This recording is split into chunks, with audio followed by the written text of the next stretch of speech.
I'm not sure about the people of Antioch because I don't Talking know about if everybody in the people of, I don't know if everybody that resided over the Council of Constantinople or wait, I think I mixed something up. Say that thing again.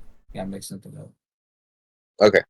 So from the layman perspective, because Vatican I is talking from a layman perspective when he says all the Yeah. people, because Vatican I says it's from the people.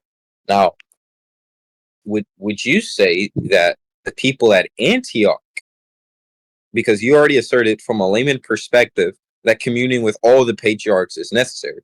Okay, so this means that you would affirm that the people at Antioch communed with Rome.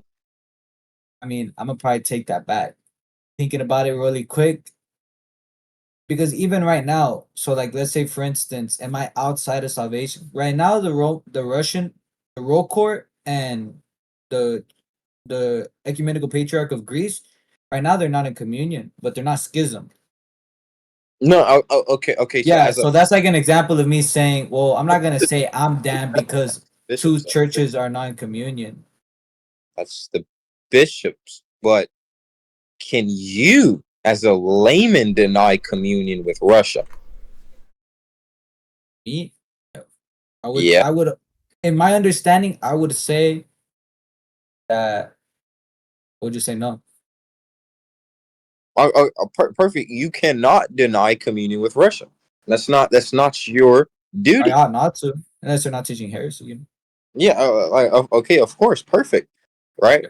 So with going back to 381, would you say that the people at Antioch refused communion with Rome? Well, Because when you remember, say, do you believe that Rome refused communion or that Antioch refused communion with Rome? I wouldn't know. I haven't really looked deep into the topic. Like right now, you gave me some evidences to look into. So I would just say, I don't know whether or not that was the mentality if Antioch wanted to be outside of communion with Rome. I wouldn't know. I wouldn't well, have an answer yet.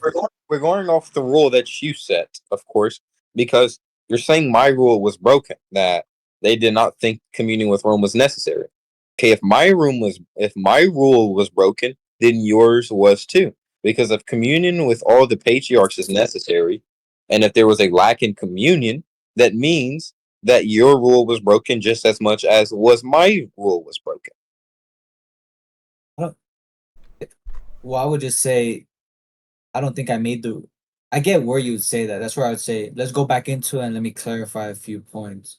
So for me, one Holy Catholic and Apostolic, it wouldn't mean that every single patriarch has to be in communion with each other, in the sense that there can be a point in time where one schisms from each other. Yeah, It's kind of okay. like, yeah. So my Presupposing, rule for that would just be, well, faith, whether they're connected by like faith. Schism is yeah, sacramental schism, yeah. dude, bro. I'm not talking about no schism, bro. I'm talking about generally speaking. If all the patriarchs are Orthodox, if all the 13 patriarchs are Orthodox, is communion with all of them necessary? No. For salvation, I What? would say What? because I know what because How? I know the position you were saying, but I'm How? saying my position. So let's say for instance this. Wait, do you even hold that same Melitios as a saint? Yes, I hold that he's the same. Yeah, that's good. Wait. That's good. We're That's gonna good. back. So What? that's good. I'll use that as an example. Whether or not my What? position is right. Wait. That's what I'm saying. Let me explain. I know why you're saying what. That's why I'm gonna put in a few details, fill in the blanks. What I'm trying to mean. Calm down. So if my presupposition is right, that was um Meladios outside of schism with Rome, or not outside of schism, outside of communion with Rome, and Meladios is deemed a saint, even though he's outside of communion with Rome. But there's some the patriarchs that he is in communion with. He might be in communion with the patriarch of Jerusalem, and the patriarch of Jerusalem might be in communion with Rome. That could be a connection of faith. But like I said, if my presupposition is right, then that isn't a defeater for my position. Because if I'm right that Meladios wasn't not in communion with Rome, yet you deem him a saint, you could be deemed a saint even though you're not in communion with one patriarch, but you're in communion with many other different patriarchs that are in communion with different patriarchs. How does that answer my question? I'm just clarifying. You were asking. You said you have to be in communion with each and every single one of the patriarchs for salvation. And I Insofar, said, bro, dude, bro. Look, the reason why that I'm starting to get annoyed is because I'm asking straightforward questions and you're not responding to the straightforward question. It's more that you're responding to a straw man. I asked you. Okay, I'm going to ask you again. Okay, if all of the patriarchs or Orthodox, all 13 of your patriarchs or Orthodox, is communion with all of them necessary? of course. Perfect, perfect, perfect. My point.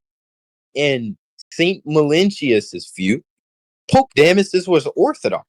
In Saint Melentius's view, he claimed to have communion with Rome. So if Saint Melentius did not have communion with Rome, even though that in Saint Melentius's mind, Pope Damasus was Catholic in faith and he was very much Orthodox. So your rule was broken just like mine.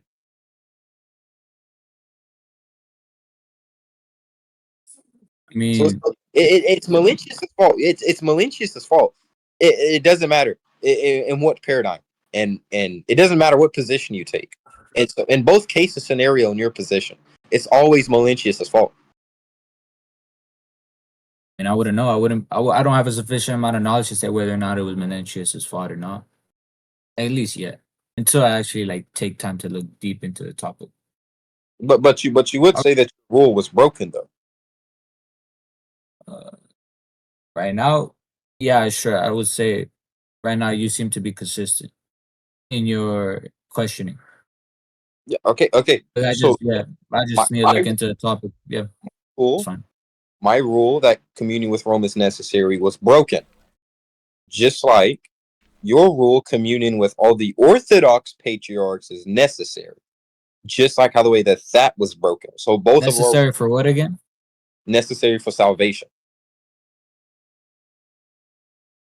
So my rule was broken just as much as your rule was broken. I just differ from that. So so From so like when you add the point like salvation, I just feel like then it changes my mindset how? because like I gave like Okay, so as a layman, right now my as salvation at risk because Greek and Rome are having disputes over Ukraine. I'd say yeah, no. it's a jurisdictional matter. It's about whether Constantinople can give that type of authority and jurisdiction. Autocephaly to Ukraine. Yeah, but they're not in communion right now. Yeah, okay, And okay. am I gonna say, am I like, is that gonna affect my salvation that two patriarchs are arguing over Ukraine Dude, and they're that's not not in communion? dude, oh my goodness, bro. Oh, I'm actually gonna tweak out. That's not even what I am saying. You are repeating perfectly what I am saying. You're responding Yeah, to it, and then you don't even address it. Like I'm so confused on I'm like just. on how you think. You Okay, gave a okay, principle, and I'm just following it. You said okay, okay, okay. Is Constantinople Orthodox for doing that? Orthodox for doing what? Give more detail. For giving autocephaly to Ukraine? I'm not really sure. I'm not. I don't really look at the geopolitics of Ukraine Gosh, and Russia. okay, They're not damn. my. That's not my thing. That I'm not like Russian Orthodox, so like I don't really be looking into like who's right or Oh wrong my on that. god, bro, dude. Okay. The answer is just straight up no, because Constantinople giving jurisdiction and giving authority means for them to give something. That means that they must have it over something. Meaning that Constantinople doing that has authority over a jurisdiction, which is the reason why Russia broke communion, is because they thought that this was an act of papal office. That's why they even broke communion. Okay, so It's over like the mainland. Like who is the mother of Ukraine to be able to even give autocephaly? You're okay, okay, debating okay. whether or Give not to who's give jur- actually. Continue. to give jurisdiction is something you must have, correct? The patriarch, yeah. Okay, Or and to give authority is something that you must have. So that means that Constantinople, by default, has all of the authority. You cannot give something that you don't have.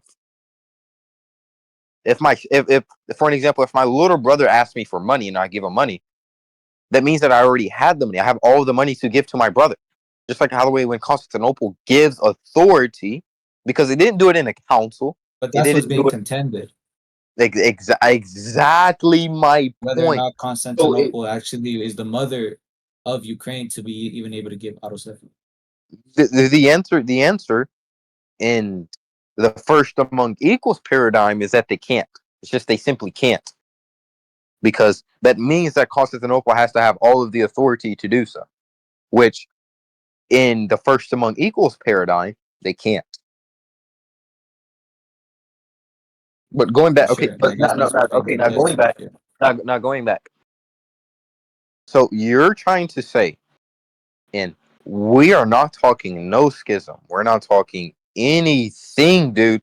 We are saying everyone is in communion with everyone. Everyone is Orthodox. This is the most, like, we're going to say this is the most best state of the church at the moment. Best state of the church. No schisms. The heretics are repenting. Heretics are coming to communion. Everyone is a happy place, right? So you are saying, as a layman, that you can reject communion from an Orthodox patriarch and accept communion from another Orthodox patriarch and still attain your salvation. Is that what you're telling me?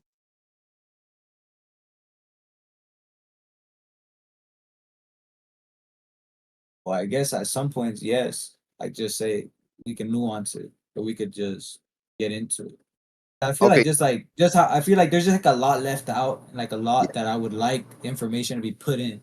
It's just like that's like a very compact question. Just I would like more detail, like more filling the Like, blanks.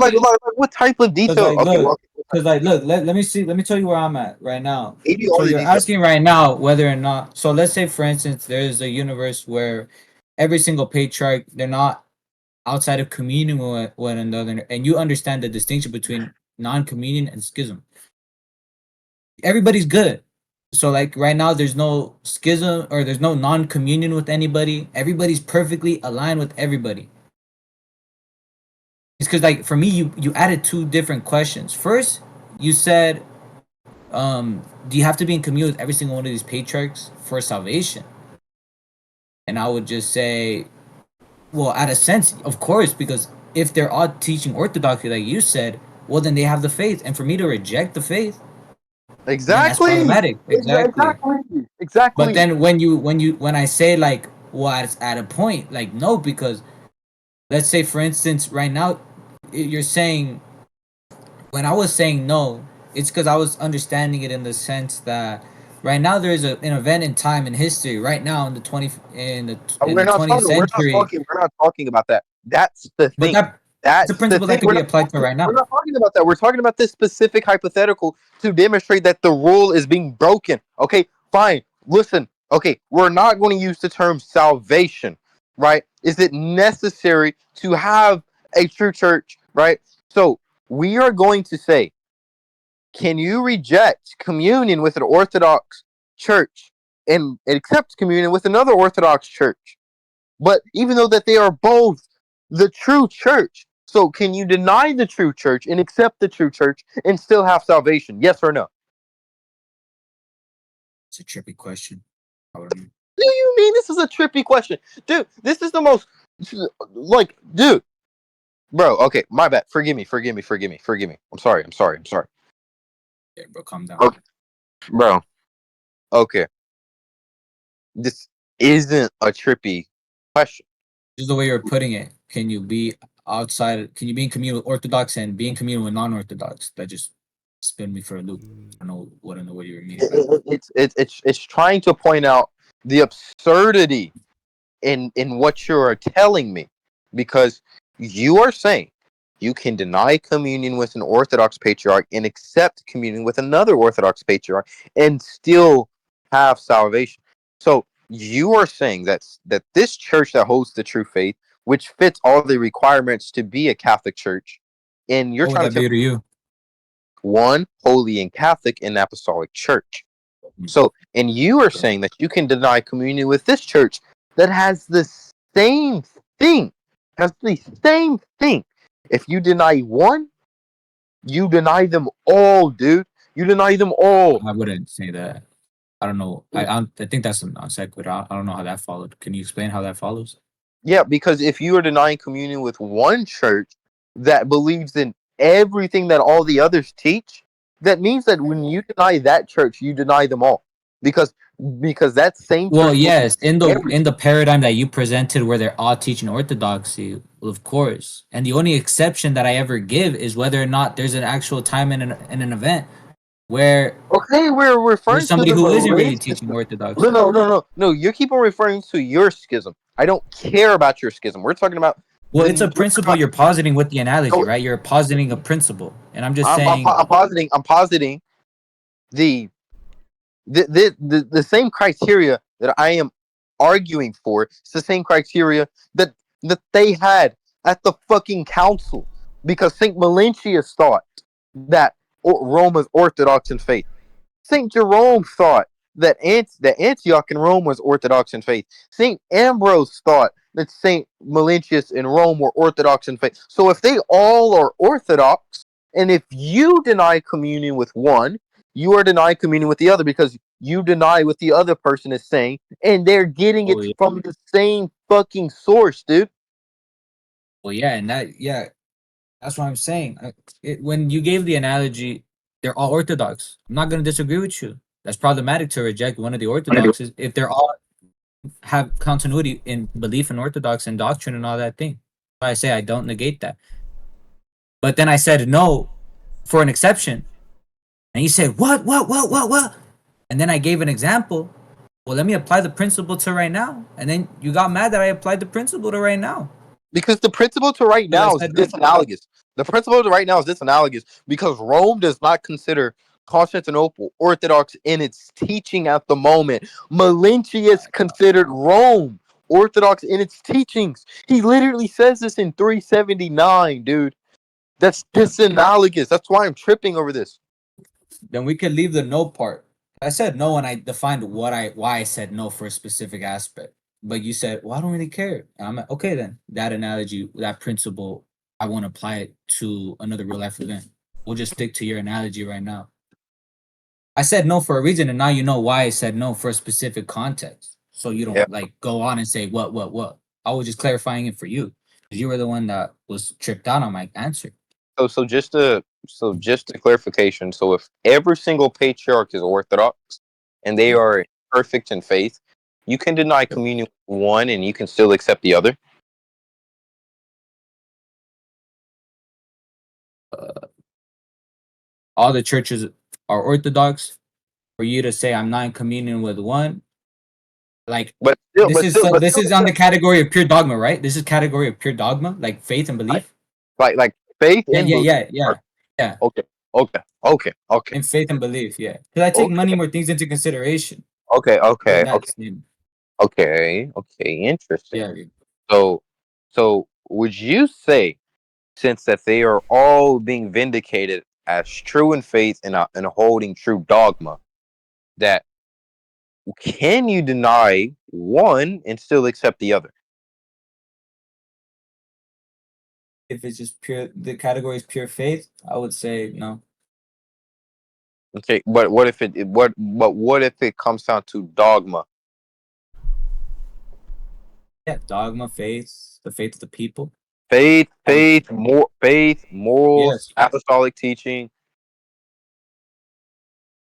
so you. all I would that. say So you can't negate everything, one everything. patriarch if the other page, like you can't affirm and negate a page, like two different patriarchs if they believe the exact same thing. I just say that. Exactly, exactly. The reason I get so like stuck up on it is because I just take into a lot of different consideration. We didn't put into Dude, yeah, specifics whether dude, what I shit. took Okay, in. you need to calm down your ADHD. We It's are not idiot. talking. I'm just thinking. Like I know. literally, there's events. Like, I'm not it's gonna calm down my thinking. Chill. you need to stop thinking about all these other things and think about this one topic, because Well, we're then let's talking be about. more precise.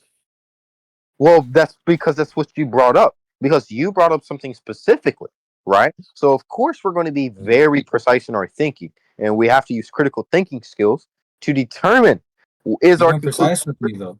Then you got mad. You didn't I give the was there. precision of whether it was on dogma, faith, and all that. I asked Okay, you. okay, Well, on the okay. category. So You know don't what? get You know mad what? at me, bro. I, I that is my bad because I Mhm. thought because It's all good. I Yeah. truly did think that the term orthodoxy presupposes that, but apparently it doesn't. Apparently it doesn't. But anyways, so now that we have already established that, you said with your own words, no, you cannot accept one and deny the other because they are basically the same thing. Yeah, basically. You're accepting something that has nothing, basically. So it's a paradox. So going back to Saint Melentius, right? Would you say that this rule, patriarchs, that communion with all the patriarchs is necessary if they are Orthodox? You would say, based off what we've just went through, yes, it is necessary. So if Saint Melentius breaks communion with Rome, even though that he is Orthodox, that means Yeah. that your rule was broken, just like how the way that Yeah. my rule was broken. Yeah. This whole conversation, there's two ways to go about it. Like that, like I said earlier, there's two ways. There's two presuppositions, and whatever presupposition is actually the one that is actually historical is gonna change the way I think on the whole concept. If Malerios was not outside of communion with Rome, and those people that say that he was outside of communion with Rome were wrong, and he was actually in communion with Rome, then that is a very big key event that changes damn near everything. The way that you look at it. But I never took that into. I never thought that way. So I'm like, in a sense, bringing this paradigm into my paradigm because I had the presupposition that well, there was actually an Antioch schism. I don't even believe there was a schism. I just believe as it was. I only believe it was an internal schism.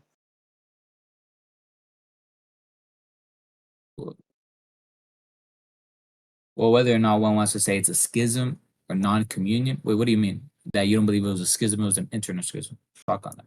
The internal schism is a schism that happens within itself. So Melentius and Paulinus were in schism, not Melentius in Rome. It was Paulinus Melentius.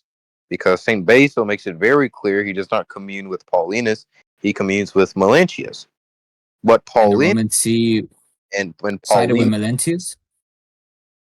Melentius and Paulinus both profess to commune with Rome, but they did not profess to commune with one another.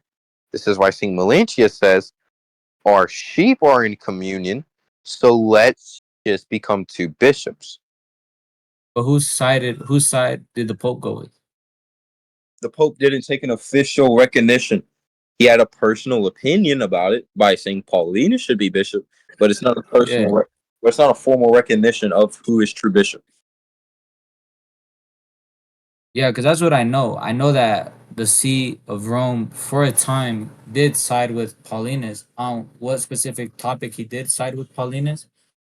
Well, that's to be talked about. I was familiar that he did side with him, but the extent to which he sided with him, whether or not it was like he split communion with Meletius or whether it was just personal opinion, that's something to look into. But yeah, that's what I understood. The Pope did side with Paulinus, and I think Meletius. Well, that's why I'm saying like this. All like I have so many different presuppositions that I already have in this conversation. I was presupposing that there was outside. I was presupposing that there was a non-communion, and then Meletios died outside of communion with the Bishop of Rome, and it was only after Meletios' death that he ended up seeing that it was actually Meletios that was actually correct, and it wasn't actually Paulinus. But whether or not one wants to say that this was actually official, that he actually officially sided with Paulinus or personal opinion, that's something to look into, and that's like an additional fact that will affect how the whole thing looked at. Mhm. Okay, so just to clear up some things, um, for Melentius, the Melentian party, dude, I don't even see the issue if he was a heretic and we vindicate him. I don't even see an issue there, right? Because it does not contradict the Roman Catholic paradigm. I can grant you that the guy was like a eunomian, he was a heretic, and he was outside of communion with Rome, and he presided over a council that is accepted by Rome today. This proves absolutely nothing. This proves nothing. It literally does not Let's affect. go with my paradigm. Whether or not it's right or wrong is what's gonna be like looked into, and which I'm gonna look into more, and discussion to be over. It's But a if the presupposition is right, problem for huh? your paradigm. It's not a problem for my paradigm. How would it be a problem with my paradigm? The analogy you gave was that they're all Orthodox, right? Okay, The okay, okay. presupposition is that they weren't all Orthodox because the Bishop of Rome didn't side with them. No, I didn't. I not only provided I not only provided a presupposition, I justified my presupposition by giving evidence that he was, and that's what Saint Melentius himself said. Yeah, that's why I'm saying. That's why I said. That's why I'm gonna present you my position with my presuppositions. I'm not debating your this little talk for the past minute wasn't about your presuppositions and your worldview. Whether I'm not Yours. saying that you're presupposing and that you're wrong. I'm just saying. Well, the topic right now was whether what happens if my presuppositions are true. And that's what we're talking about. We're not talking about whether or not Okay, yours okay, is okay, true. okay, That's what we okay, were fine. just going over. Yeah, okay, If fine. my thing is true, then there's different things to take into consideration. So if my presupposition is true, then this is the side that we're gonna go. Meladios was not in communion with Rome, and if the Bishop of Rome was actually on the side of Paulinius, um, I think that would be, in a sense, Paulinius. If we were just gonna put these people in terms, Meladius was Orthodox and Paulinius wasn't Orthodox. Would you say that, just for analogy's sake? That Melentius was Orthodox and Paulinus wasn't Orthodox. Sure. Yeah, and basically, if it is right that it wasn't really just an opinion, but that's obviously this is a presupposition. I hope you're following with it. And the Yeah. Bishop of Rome sides with Paulinius on something more official than simply personal opinion, then that will put him on the side of the unorthodox. But I'm not arguing that that is the case. And then if he's not orthodox and Meladios is overseeing an ecumenical council, and the ecumenical council is where we find the 4 points of the church, one holy Catholic and Apostolic Church, and being in communion with Rome, and then teaching truth outside of communion with Rome, that would be a point where I would take that into consideration that Meladios wasn't in communion with the Bishop of Rome. The Bishop of Rome sided with somebody else, and he ended up later on retracting that and actually saying Meladios was right. And so I'm just saying that Meladios, if he wasn't in communion with Rome, and they're saying one holy Catholic and Apostolic Church, Yeah, I get it. I get it. Okay, I yeah, get it. Rome wasn't a part of the mindset. That's Okay, fine. so But this is all if I'm right, which yeah, facts that we look into. so let's just say that you are right. This I don't the even want to talk conclusion. on the topic anymore because like I need to look into it. Like Yeah, wait. I'm just gonna be speaking on gray spots. Continue though. I just want to show that the conclusion does not follow. Right? I can grant you the argument, but the conclusion just does not follow. Right? Let's say that Rome did recognize Paulinus. Right? Rome was completely ignorant of the case. Even Saint Basil says this. He says that Rome is completely ignorant. Paulinus is truly. He says that Melentius is bishop down here. Right? So, in the mind of the Bishop of Rome, the the personal bishop there was just vacant, right? There was no bishop at at Antioch, so of course they're going to restate Paulinus, someone to take over the place of Melentius, because Melentius had been in exile. He was sent into exile by the emperor, and he came back.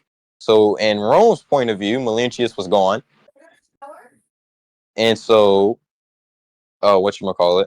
So they had to put in someone in his place.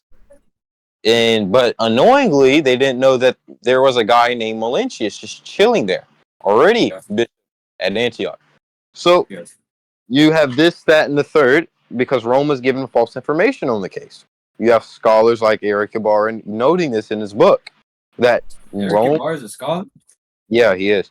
And so you have people like you have scholars like Eric Ibarra that note that Rome was given false information during You the have time of the first-hand Millennium. sources on that?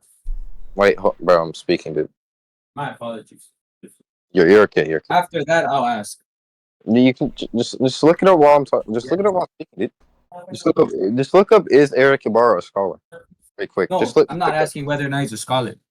It's just you gave me a principle, and I'm just asking whether or not that could be applied here. Um, that is there firsthand, like people right there that were saying that he was giving false information, or is Saint that like Saint secondhand? Yeah, Saint Basil says that Rome is completely ignorant because Yeah. letters were being sent to Rome, and Rome was just doing the complete opposite on what was being told. So Rome was obviously being fed false information. Like that's just a fact because even Saint Basil notes that Rome is completely ignorant. Saint Jerome notes in letter 16, the source that I just gave you, that that there is confusion. There is huge confusion. Like Saint Basil even asked Rome to settle the issue on its own personal authority, which is interesting. So, so even if I were to grant you that Saint Melentius was out of communion and Rome denied Melentius, it was only due to the fact that Rome was given false information, and of course they're going to admit that they're wrong. Like this isn't even a matter on faith or morals when it comes down to Rome being. It's just matters on fact, on historical proof, because Rome was very much wrong in this case. If granting the argument, of course, Rome was wrong, Antioch was right. Now, my question to you, with like a Catholic admitting that Rome was wrong and Antioch was right, what would this initially prove? Well, Rome being wrong about Antioch, that in and of itself just shows that okay, that's fine. Rome erred for like a couple years, but then they came back to what we deem to be the faith. Wait, what? That wouldn't be that. You said you're saying you said first. Clarify whether or not I got you wrong. You said what would be the problem if Rome was actually wrong on Antioch, right? Or did you say something else? 'Cause Yeah, you cut yeah. out one part, but I didn't know if that part was important. If Rome came out and says, yes, we were wrong about our judgment on Saint Melentius due to false information, and and just for argument's sake, what would this initially prove? That in and of itself, I wouldn't really build anything off of that. I don't Okay, think that would really be so anything. It just proves that so a bishop erred for a second. Yeah. yeah, so Rome admitting that they were wrong and Antioch was right. There's no Yeah. initial problem. I wouldn't say that. I wouldn't say there's any problem yet. Okay, so Melentius presiding over a council and preaching the true faith, because Saint Melentius, he already professes that Damascus is Orthodox in his faith, right? So it's just one-sided beef. It's just one-sided beef. Rome doesn't recognize Melentius, but Melentius recognizes Rome, right? There's one-sided beef here. So even if I were to grant you that Melentius was out of communion, Saint Melentius is Catholic in faith. He preaches the true faith. He is still in the soul of the mystical body of the church, and he still has valid and licit sacraments. Well, partial licit sacraments. He's still eligible to preside over a council. There's no issue. Yeah. I don't think the conversation is about um whether or not he taught like Orthodox. Obviously, the concept is about orthodoxy, yes, but The problem yeah, is the argument that you're positing is that the mindset of the council is that communion with Rome is not necessary. no, in a bit, in a sense, yes. But my main point is I focus on the 4 points when they say one holy Catholic and Apostolic Church. I ask what was the mindset of the people, and if my presupposition is right, and these people are outside of communion with Rome, so obviously, like, if the Roman Catholic system is like really what it was, like, and to be outside of communion with Rome is basically being in hell. This is just exaggerating, obviously. And yet these people are able to make this point, one holy Catholic and Apostolic Church. while one of them not being even in communion with Rome, then I would just say, well, for me, it would seem not to be a crazy observation to say they didn't have this kind of supreme, like if you don't have the Roman See, you're kind of cooked and you're kind of outside, Yeah, because yeah, when the statement was made, he, if my thing's right, he wasn't even in communion with Rome. yeah. And so what did they really understand when they said that? That's basically what has to be looked into. And when I look into, like, when I look more into like the this whole conversation, like I'm gonna pick up facts, and then that's gonna basically inform my future decisions on the topic. But I'm just a little bit too uneducated on like the vast knowledge on this concept. Okay, so I just want to ask you a question. For sure. So just out of curiosity, Yeah. let's say I did say that the people at Antioch did not believe communion with Rome, and to be one Catholic and Apostolic Church is to be in communion with Rome was necessary. At that short period of time, what would that prove? Would that disprove Vatican One? I would say that that would heavily influence me to believe that the Roman, or at least the fourth century church, or third, fourth century church, didn't have this universal mentality of the Roman See being damn Universe. near everything. Okay, okay, okay. Like the So Pope being everything for the church. If you don't have the Pope, you don't really have the church. I would okay, say that would kind of put that into okay. a So position to talk about it. you have documents like Unum Sanctum, Mutatis Papae, That too. Yeah. yeah, all teaching Vatican One, right? Yeah, I know. Yeah. Yeah. So with those That's one of my documents, things too. I Continue. bro,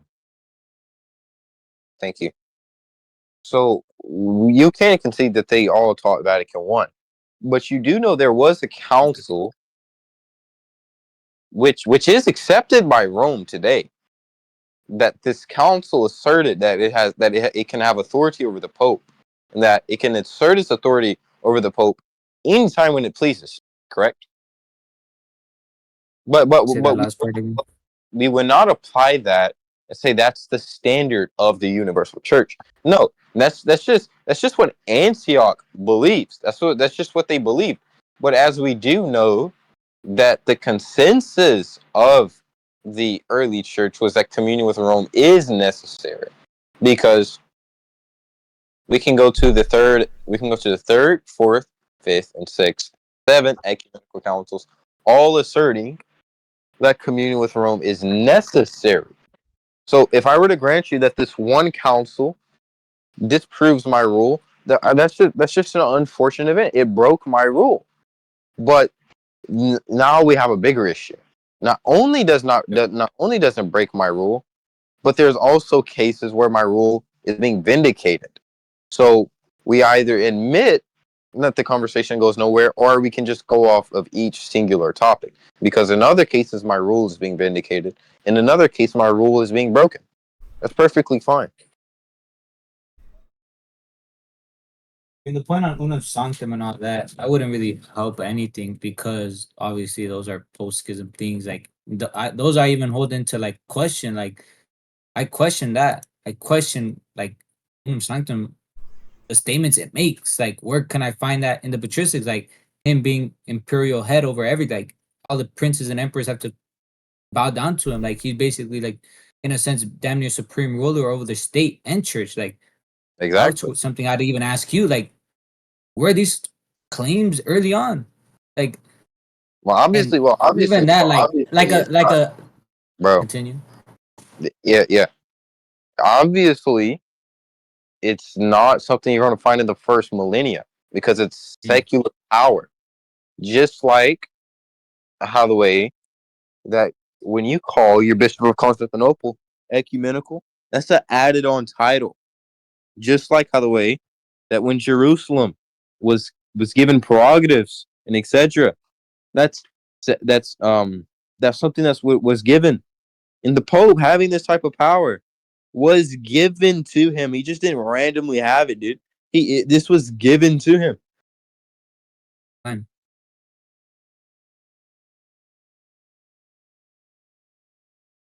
So of course you're not going to find in the first millennia if he was just now gave it. No, of When did he course get it? he he had a secular power when the document Unum Sanctum. That's that's what I'm putting into question. That I don't. I know unum sanctum. Like I know these like heavy papal.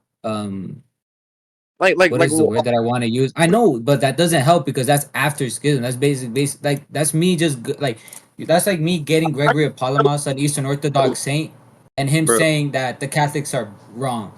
Like just that, he's just gonna. just all I have to say about this is Yeah, just yeah. like just gosh damn it, like no way, okay, because the reason why I'm using because you are doing an internal critique. I'm going to use second millennia examples because you're doing an internal critique. So I'm going to use my sources. I'm going to use my position because you're doing an internal critique. I could care less what you have to think about the second millennium because since you're doing an internal critique, you are critiquing my argument for saying Vatican I in the first millennium. Now, I'm using examples because I'm presupposing that Vatican I is in the first millennium by using second millennium examples by saying that there is no negation, there's no contradiction because the Vatican I was truly in the second millennia, which is conceded by many Orthodox and many scholars. Yeah, And that's if not people debatable. oppose, and if people oppose the Pope, people deny the Pope. And if people thought that they could have authority over the Pope, but yet Vatican I was still true, I don't see a contradiction or a problem with a singular bishop at a council not being in communion with Rome. I mean, the unum sanctum point, or no, like unum sanctum, like Dictatus Papae and all these different like what you call it, encyclopedias. You could quote them, but like they're just not really gonna um do much because for us, our whole conversations on the first millennium. You're doing an It's internal critique. whether You're doing an internal critique. yeah, in a sense I'm making an internal critique, yes, but But like it's my not standard is the first wrong. millennium. Okay. If you're doing an internal critique, then I can use my own I can use my own standards to vindicate my position. If you're doing an internal critique, But the question is, I mean, I would say just like those second millennium things aren't just they're gonna be pretty pointless because I'm making an internal critique, but I'm judging it off the standards of the first millennium church. So I asked you I asked you like a very fair question. All right, these Vatican 1, 2, and these papal encyclicals make all these crazy. No, I'm not gonna say crazy. They make these claims though on the Roman See, and okay. I'm asking when we were in communion, did You anybody are, ever think this way? So like yeah, for you to okay. just show, well, here are Catholic people that hold to the I, Catholic view. I don't care. yeah, okay. You saying this Continue. is what Vatican? Okay, you're saying that this is what Vatican I believes, using a Catholic what they believe in. You are doing a internal critique. Yes. So I can use second millennium examples. That's just eternal critiquing. So that's like you saying, well, this is what Muslims. That's like you debating a Muslim and saying this is what Muslims believe, right? A Muslim has every right to appeal to a hadith. They have every right to appeal to a scholar and etc. Right? Because you're doing an internal critique. So since that this is an internal critique, I am able to use second millennia examples to show that there's no contradiction with the first millennium examples because everything we see in the first millennia is going to be reflected in the second millennia, right? Because the two I views, wouldn't. I wouldn't say that. I would gosh, say it's the fucking, opposite. gosh, fucking damn it with you, dude. Like, oh my gosh, like, I It's the didn't even, opposite. The second millennium is going to I didn't, reflect the first century I theology. I didn't even ask, is that what you even think? And you're just adding your opinions. I didn't even ask that. So I'm Because going I just to, don't think that. so, okay, but did I ask that? Did I ask that? Did you think that? Of course I didn't, right? I'm just going off of an internal critique that you granted me. Right? Okay, so But I going gave back, standards. my standards, you're using my standards, dude. The moment that you say Vatican I or Vatican II, you're using an internal critique, which is using my. Yes. So, of And course, then I'm going to appeal to second mhm, millennium examples to when I vindicate asked, my first millennia. Of course. I made an See, internal critique. your But head for I made a standard to contrast. In the beginning, this is the very beginning. I started off by making an internal critique, but I made a standard of contrast. What's the standard at which I'm gonna contrast the teachings of the second millennium? I said the first century. I mean the first millennium. That was my contrast. That's where I started it off. If I didn't make this clear, I'm making it clear. I did does make it it matter? clear. Doesn't matter. No, okay. I don't know Because if for you me, don't know. the only thing that we don't Wait. share second millennium theology. Wait. So why do I care what you guys believe in the second millennium if we Because didn't you're share doing that? a fucking internal critique. So of course you're going to have to grant me second millennium because it's an internal critique. Now, if you're doing an external critique, then I cannot appeal to the second millennium, right? But the moment that you say Vatican I or the moment that you say Vatican II, I can very much appeal to the second millennium because it is a internal critique. You know what, David? Yeah. Define internal So critique. yeah. Define internal critique.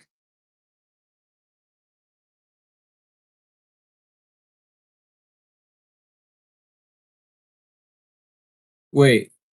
So whatchamacallit? So does do the Vaticans not claim that can this fool even hear me? Bro, I can hear you, dude.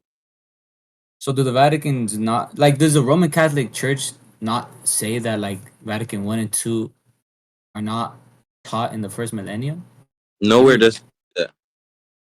So the like well then that would just put it in a different position that wasn't taught. Unless I'm asking you to prove it. Wait. That's Vatican I and II says that it was taught within the first millennium, and it says that it was taught within the second millennium. So of so course, it makes the claim. Yes. Mm-hmm. huh? It made the claim that it was in the first millennium, right? I'm Yes. asking you. Okay, you've affirmed that. Now I'm just asking. Let's go to the first millennium. Okay, but we're not talking about that though, are we? No, don't run from the topic that we are initially I talking am. about. You But I've been what? on the whole time. All I care about is the first millennium. I've never Okay, switched to the but second millennium. but you're critiquing Vatican I, yes? And Vatican One, you affirm made the statement that what is taught in the Vatican's is taught in the Uh, first millennium, right? Ask, bro, dude, what's up? Like, what's up with you? When I ask like straightforward questions to you, just monologue, dude. I'm asking since that you are critiquing Vatican One, right? You are critiquing Vatican One, correct? Yeah. Okay, perfect. So since that you're critiquing Vatican One, this is a internal critique to the opponent, right? On a specific topic, yes. Okay, perfect. So this means that the opponent can appeal to his own sources to vindicate his position. I It's wouldn't an say that followed because I asked you a specific question. It bro. wasn't like something Define super internal critique. Bro. general. Define internal critique. I Define it. I I know I asked you an internal critique, but my specific question on the internal critique which Okay. you even affirmed was that it claims that what is taught was taught in the first millennium. You said that, right? You affirmed it, Okay. right? I'm not making stuff up. I made that claim And after. from the beginning, I said I want to talk about the claims Dude, this guy talks that like a the 3-year-old. Bro, dude, listen. Bro, look. what I'm saying you don't get. It's not that I'm saying you're retarded. It's just I don't think you're just catching my drift on what I'm trying to ask. Dude, you're not consistent at all with I what am you're. consistent, bro. No, you're It's just you're not. not No, listening you're to me. not. You think you're You like know, Big Daddy, like big you don't know what teacher. a critique. Okay. Dude, listen. And bro. Okay. So What was my question? one You last time. still No, man? one last time. And I can't Yeah. still man. What you Sure, still Hold up, man. Both Both. of y'all, bro. Y'all gotta chill out, bro. Like, please, bro. Let's just like keep it on track. David, please be consistent. Talone, I know you're being consistent, but please try having mercy to the brother. Please, thank you. You meet me again, I I swear by understand. I understand why you think I'm being inconsistent, but I'm just asking. Well, restate what I said in the beginning of this whole conversation before it you started. you are not okay. Yes. This is what you are trying to do. You Yes. are trying to disprove Vatican I position by using first millennium examples. By using, like for an example, the Second Ecumenical Council, First Constantinople, when they did not have the mindset of being in full communion with Rome. And since that you are doing an internal critique, I can show that this is not a problem to my position using second millennium examples when the same is applied in the second millennium, just to show that it is not a problem. So if it isn't a problem in the second millennium, which is even worse, what makes you think it's going to be a problem in the first millennium? So if I tell you that you actually didn't get it, what are you gonna say? Are you gonna like just say that I just didn't understand myself? Yeah. Well, let's just see how far that goes. That wasn't the point of Constantinople. Wasn't even where we initiated. The Oh my God. beginning, I You did. started. That was something else. That was something that No, we bro. drifted into. That wasn't even the initial argument. You said, "Do you have anything else?" And I said, "Oh yeah, let's talk about." I don't care, bro. I'll fucking ban the guy. That guy's a fucking idiot, bro. I don't care. Oh my gosh. Don't, bro. If you have me talk to another fucking idiot like that again, dude. I swear, I'm gonna block you and I'm gonna leave this server. Like, dude, that guy's a fucking idiot, bro. Oh my gosh. Like, point out simple shit. This guy can go fucking monologue and not even go to like, bro. This guy's a fucking moron, dude. Yeah, bro. Fucking idiot, bro. Like, I'm not gonna talk, bro. I'm not gonna talk to any more of your goons, dude. Until like, unless they have an IQ over 60. This guy just fucking repeats himself over and over again, and he's just a fucking idiot, dude. I Like, have the footage, bro. Like, bro, I know, I get how frustrated you are, bro. But like, please, just like try to calm down, bro. no, it's so hard. No, Bro, please, no. He was actually rage baiting. No, fucking no. He was just rage baiting. No, I'm tired. Like my patience was just ruined. My patience was just ruined. We could go off of this, right? Just as simple. A dog walk. Yeah. No. Watch this. All healthy dogs walks. Yes. My dog walks. Yes. Therefore, my dog is healthy. No, I just don't think that follows. Like, that's the type of shit that he